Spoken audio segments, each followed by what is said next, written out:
اتحاد الكورة وكاس النخبة، هو كاس النخبة ولا كاس السوبر؟ حيرتونا ووديتونا وجبتونا معاكم. السلام عليكم ورحمة الله وبركاته حبايب عمرو الأهلاوي في كل مكان، وحشتوني اليومين اللي فاتوا. وزي ما متعودين قبل ما نبدأ حلقتنا ما تنسوش الشير واللايك والاشتراك في القناة عشان يوصلكم كل جديد، ودعما لأخوكم عمرو الأهلاوي. اتحاد الكورة طلع من فترة وقال لك عملنا شكل جديد للسوبر، ان هو هيتعمل باربع فرق. انا بس هحكي لكم من القصه من اولها عشان كلكم تبقوا متابعين الموقف لحد الاخر عامل ازاي، عشان الناس تايهه. والله الناس تاهت من نظام اتحاد الكوره والقانون اللي ماشيين بيه مع نفسهم. طلعوا قالوا ان هتعمل نظام جديد بنظام اربع فرق، هو اسمه كاس السوبر، ما كانش في حاجه اسمها كاس النخبه. كاس السوبر هتعمل باربع فرق عشان القيمه التسويقيه والاعلانات، وان الفرق تستفاد واتحاد الكوره يستفاد، ونظام اكبر وشكل جديد. تمام. قال لك مين اللي هيشترك في كاس السوبر؟ قال لك بطل الدوري، وصيف الدوري، بطل كاس مصر، بطل كاس الرابطه. تمام، حلو قوي. طلعنا لقينا من يومين ده بقى اسمه كاس النخبه. طيب ماشي، كاس النخبه، وهيتم اشراك الزمالك في حاله واحده، ان لو خد كاس مصر. طب ازاي وهو منسحب من البطوله؟ فهو في قانون بيحكمنا ان الانسحاب ما يشاركش لمده بطولتين وغرامه مليون جنيه، ولو اعتذار نص مليون جنيه وما يشاركش البطوله اللي جايه. طيب الزمالك اعتذر عن، او المفروض انسحاب عن مباراه السوبر اللي فاتت، وقال انا مش هلعب، والكلام ده كان قبلها باربع خمس ايام، انا مش هلعب مباراه السوبر لو كهربا لعب. ده اللي سمعناه وده اللي اتقال، فمفروض هو انسحاب، ما فيهاش معنى غير كده. قبلها بخمس ايام المفروض الاعتذار ليه قانون قبلها بفتره معينه، انا بعتذر عن البطوله عشان عندي ظروف 1 2 3. لكن اللي طلع واتقال من الزمالك ساعتها انا مش لاعب البطوله ديت السوبر لو كهربا لعب، فده انسحاب. اتحاد الكوره مشاه اعتذار. القانون بيقول ايه في الاعتذار؟ وقالوا عليه ايه؟ غرامه نص مليون جنيه ومش هيلعب البطوله اللي جايه. طيب عايزين نلعب الزمالك ونزقه بقى، نزقه، نسميه كاس النوبه ونغير اسمه، دي نقطه. النقطه الثانيه ان العقوبه بتتلغي مع طول الوقت. ده قانون مين ده؟ قانون مين ان العقوبه لو اتلغي، لو طولت بتتلغي مع طول الوقت؟ او ازاي يعني؟ طب هو كهربا بعد 3 4 شهور لما طلعتوا القرار بتاعه بالوقف، هو مش برضه كان 3 4 شهور؟ ما سقطتش ليه العقوبه؟ وموضوع دونجا عشان ما نقولش ان احنا محايد على الاهلي او محايد او ليه، وانا بتكلم على الاهلي بس. طب موضوع دونجا لما بعد حوار شهر قصته الشهيره وطلع برضه الكوره، ما سقطش ليه برضه بعد طول المده؟ فقال لك لا، لو ايه، لو دي بقى مسمى جديد، فالزمالك هيشارك في حاله لو خد الكاس، كاس مصر. في حاله لو خد كاس مصر هيشارك في كاس النخبه بمسماها الجديد. مسماها غيروا عشان يخرج يشاركوا الزمالك. لا، خدوا بقى الجديده كمان بقى بالتصريح الجديد. ده ممكن كمان ما ياخدش كاس مصر، وممكن يستدعى من اتجاه اتحاد الكوره. يعني كمان لو ما خدش اي ده او دوري او كده، كان مفيش دوري ما خدوش، فمستني كاس مصر. وطبعا هو ما خدش الرابطه، فايه ولا هو وصف الدوري، فممكن ان احنا نستدعيه او نرشحه للبطوله. ده بقى ممكن يتغير كمان النظام، يعني النظام الثابت لحد دلوقتي هو ماشي ازاي اصلا؟ كاس السوبر ولا كاس النخبه هو اصلا لحد دلوقتي مش ثابت، يعني هم طلعوا قرار وممكن يغيروه تاني على حسب اقاويلهم، يعني ان ممكن نرشحه لاشراكه في البطوله. ده لو حتى لو خدش بطوله. هو ايه الكلام، ايه الكلام ده؟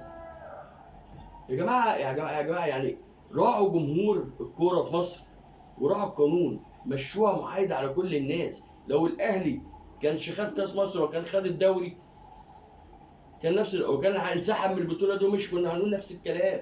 مشوها على كل واحد، اهلي زمالك اسماعيلي بيراميدز اي فرقه، خلوكم ماشيين بقانون واحد.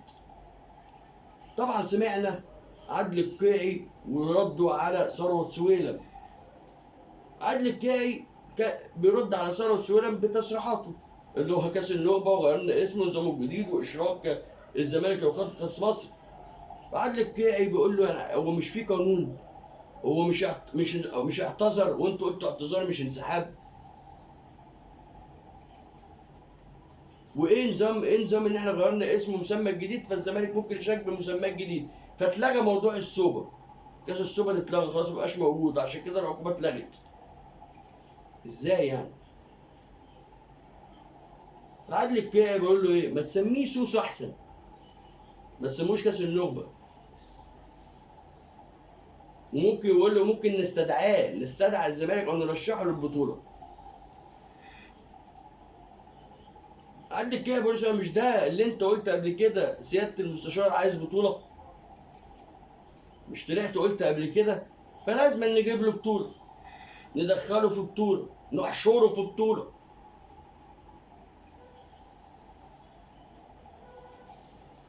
حاولوا رساله اتحاد الكوره انها تنفذ القانون صح على الكل، اهلي زمالك اسماعيلي كل، بطلوا نظام قانون اللي انتوا بتطلعوه بمزاجكم وكل شويه تغيروا في بطوله عشان تشوفوا مين اللي على مزاجكم تجيبوه ومين اللي تطلعوه.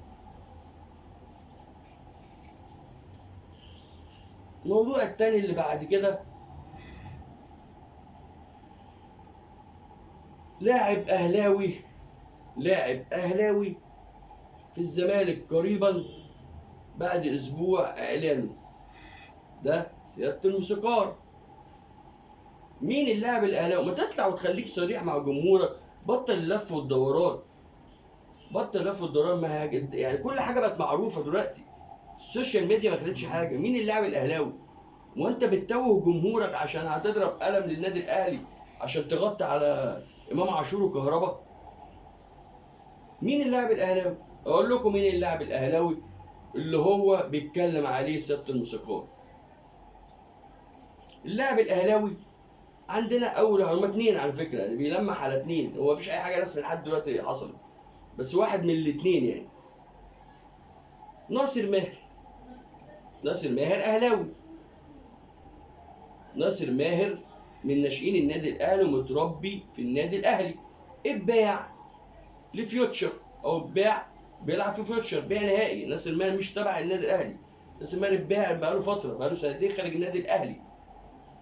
ناصر ماهر اتعرض على مستر كورر ان يرجع النادي الاهلي كصانع العاب. مستر كورر بنفس العرض قال لك انا ما بعتمدش دلوقتي على رقم 10، انا عندي قفشه موجود، وزي شفنا في اوقات كتير ما بيلعبش قفشه، ان هو ما بيلعبش رقم 10، بس قفشه بيعرف يلعب رقم 8، بيعرف ساعات ممكن يوظفه جناح يمين، فقفشه بيلعب في بعض المراكز. اما ناصر ماهر هو بيلعب رقم 10 صريح فقط لا غير، فخطه كوره ما بيلعبش برقم 10 صريح زي فرفضوا ان هو يرجع.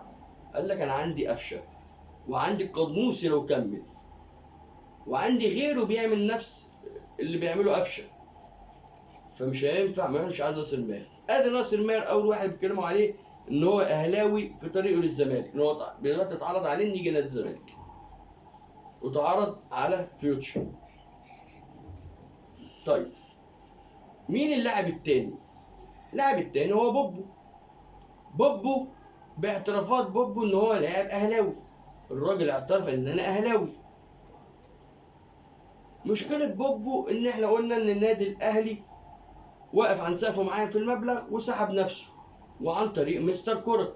لما عرضوا مستر كورة عرض عليه مسابقه اخبار بوبو نطلع من الصفقه ولا عايزه، قال لك لا عادي مفيش مشكله اخرجوا من الصفقه ومفيش مشكله من غير مغادرات اللاعب، انا عندي نص الملعب دلوقتي بقى عندي لعيبه، عندي دلوقتي امام عاشور. الكلام ده يا جماعه بوبو كان محتاجه قبل امام عاشور، بوبو كان في حسابات الاهلي قبل امام عاشور، من حساباته من الدرجه الاولى. طبعا جه امام عاشور. طيب راجع كريم نيدفيد، عندنا السوليه بخبراته الكبيره، عندنا ديانج، عندنا كمان مروان عطيه. طيب هل بوبو هيجي يقعد الناس دي، هيقعد حد من الناس اللي هو قلت الرصه دي كلها؟ لا طبعا. فبالتالي مستر كولر مش عاوزه بالدرجه الاولى، بس عشان خاطر الاتفاق اللي حصل مع بوب ومع النادي الاهلي، فالنادي الاهلي وبوب شاري النادي الاهلي، عشان كده ما رضيش يخرج منين؟ من الصفقه. ففضل مكمل. لما لقى مجالات اللاعب، لا خلاص يا ابني احنا عملنا اللي علينا والنادي بتاعك عايز كده. فده اللاعب التاني اللي بيتكلموا عليه، بس هيبقى صعب جدا يروح نادي الزمالك بمبالغ في وش تقريبا 60 مليون جنيه، والزمالك مش هيقدر يدفع المبلغ ده. فهو رقم واحد هو ناصر ماهر اللي ممكن يلعب في نادي الزمالك. عامل عادي، ايه اللي هيضايقنا بقى؟ ناصر ماهر احنا باقيينه بقى فتره، ايه اللي هيضايقنا؟ فتطلع تصارح بلاش التصريح. لاعب اهلاوي هيضايق النادي الاهلي الفتره اللي جايه، هيضايقنا ليه؟ هيضايقنا ليه؟ عادي جدا، احنا باقيين بقى فتره بيلعب الراجل بيتنقل من هنا لهنا ومش مشكله وراح لعب في نادي الزمالك. ادي اللاعب الاهلاوي اللي بيتكلم عليه سياده الموسيقار. البطوله العربيه نادي الزمالك هيبداها النهارده بمشواره مع اتحاد المنستيري ان شاء الله الساعه 6 هيلعبها باذن الله، وهيخوض البطوله العربيه وان شاء الله ربنا يكرمه. مستوى البطوله العربيه دي شفناها بقى من امبارح والنهارده مستوى ضعيفه جدا. شفنا الهلال السعودي بصفقاته كتيره اتعادل مع اهلي طرابلس اللي هو مستواه ضعيف وعندهم ازمه سياسيه ومشاكل، الكلام ده كله اتعادل معاه بنجومه العاليه الهلال. شفنا الاتحاد كان مغلوب من الترجي وكسب 2-1 بالعافيه. شفنا مستويات البطوله، شفنا الوداد بيتعادل، شفنا الوداد بيتعادل مع الصد القطري. فيا جماعه الناس دي لسه راجعه من توقف واستعدادات، فكلهم واخدين البطوله بانها استعداد للموسم اللي جاي. اتمنى ان الزمالك يستغل الظروف دي وان هو جاهز بدنيا وخارج لسه من الدوري قريب، يعني لسه الدوري خلصان عليه من اسبوع او اسبوعين، وريح اللعيبه اسبوع ولا حاجه ولسه لياقته البدنيه موجوده، ما ريحش زي اللعيبه دي بقى لها فتره مريحه. فيستغل القصه دي ان شاء الله ويروح في البطوله العربيه لابعد مدى، ونتمناها ان شاء الله، وباذن الله هنشجعه النهارده ويعمل نتيجه كويسه في اول مباراه ليه. النهارده سمعنا استقالة حسام البدري من الفريق بتاعه الصفاقسي. تم استقاله والنادي الصفاقسي شكره على الفترة اللي قضاها. طبعا الصفاقسي اتغلب أول مباراة في البطولة العربية، وسمعنا أنباء إن هو هيمسك نادي فيوتشر، ومستنيين طبعا الفترة الجاية ونشوف حسام البدري هيروح على فين، وهل الانباء دي صحيحه ولا لا، وان في فعلا تفاوض من نادي فيوتشر للكابتن حسام البدري. النادي الاهلي ان شاء الله عنده مباراه يوم الاحد الساعه 7، مباراه توقيتها الساعه 7 طبعا بعد موضوع رئيس الوزراء ومع اتحاد الكوره وتخفيف احمال الكهرباء. فاتحاد الكوره ما لقاش ميعاد اكتر من ده، لان طبعا عايزين المباراه تخلص قبل صلاه المغرب.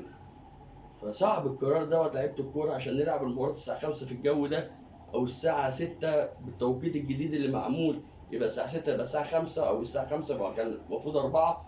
الجو هيبقى حر على اللعيبه ديت، فمش هيقدر النظام ده. فلاقى الميعاد المناسب في الانجاد ان الساعه 7 الشوط الاولاني هتلعب في ضوء الشمس، والشوط الثاني هتلعب على الاضاءه لحد. وطبعا هم مفيش يا جماعه يعني الكلام ده كله، مفيش الا مباراتين هيتلعبوا الفتره دي دلوقتي في لحد الشهر 8 حتى ما يعدي. هي مباراه الاهلي لو كسب الداخليه هيقابل النادي المصري يوم 3/8، بعد كده هيتم التوقف والاجازات ومفيش لعب مباراه تانية الا بدايه الدوري في شهر 9. فهم يدوا مباراتين، فالمفروض يعني على الاقل خلاص الموضوع يعدي لحد ما نشوف الدنيا هتمشي ازاي بعد كده، او حاله الطقس الجوي هيمشي ازاي. ان شاء الله النادي الاهلي يوم الاحد عنده مباراه ان شاء اللعبه كلها موجوده، كلها الفريق كامل جاهز لمباراه الداخليه، والله يكون في عون الداخليه بعدم جاهزيته ومفيش قايمه يلعب بيها ومفيش الا 7 8 لعيبه اللي موجودين، ويبدا يستعين بالناشئين. وزي ما قلت لكم قبل كده في الحلقه اللي فاتت هنشوف مباراة جونة جديدة ولا الناشئين يقدروا يعملوا حاجة. إن شاء الله الأهلي يقدر يتخطى عقبة الداخلية، وإن شاء الله لو كسب الداخلية هيقابل المصري في الدور اللي بعده في كأس مصر يوم 3/8 إن شاء الله. أشوفكم في حلقة جديدة مع عمرو الأهلاوي.